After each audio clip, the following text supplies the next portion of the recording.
Hi, this is question 4 for assignment 2. And the question is, describe a plan for evaluating your online assessment or activity or resource to determine its effectiveness. So, how I'm going to evaluate my students, first off, is I use a rubric. I think rubrics are the best way to be even across the board without bias or anything like that. So here is a picture of like the book talk rubric, areas assessed, and then they get points and it tells them exactly what they need. My students get that rubric when I assign the project, so they know exactly what they need to get whatever grade they want.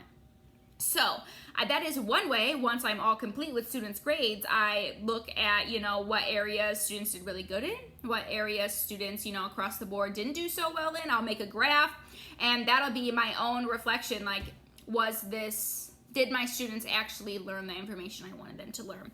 But then for the project itself, I absolutely love feedback. That's one of my favorite things. So I will have students take a short Google Forms survey on how they think the assignment went. So I'll have multiple choice questions, what was multiple choice questions. Then I'll also just have short answer questions. What do you think the hardest part was? What do you think the easiest part is? What do you think one thing you should change is? What is one thing Mrs. Kneifel should definitely keep the same?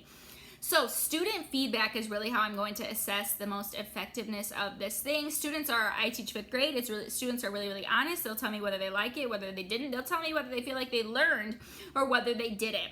And there'll be different aspects in the Google form, like technology-wise, how do you feel like you did? Actual book talk information, how do you think you did?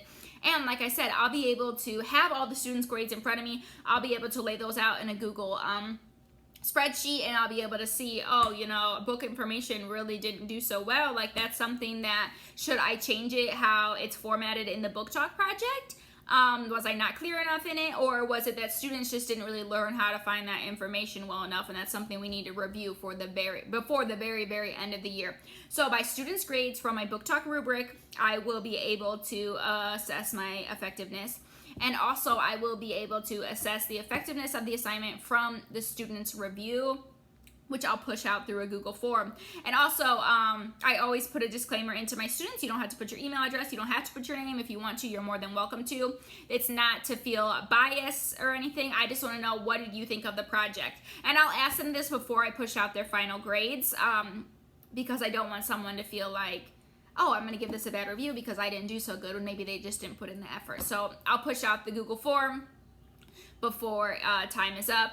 Also, I work alongside a special education teacher because I do have students with IEPs, so I do always have another colleague looking over my stuff. And when I first did this assignment, me and her kind of worked together, and she gave me some pointers. So I also have a little bit of my peer input within this project itself, which is super helpful. So those are how I'm going to test the effectiveness of the actual assignment. So this was question 4 of assignment 2.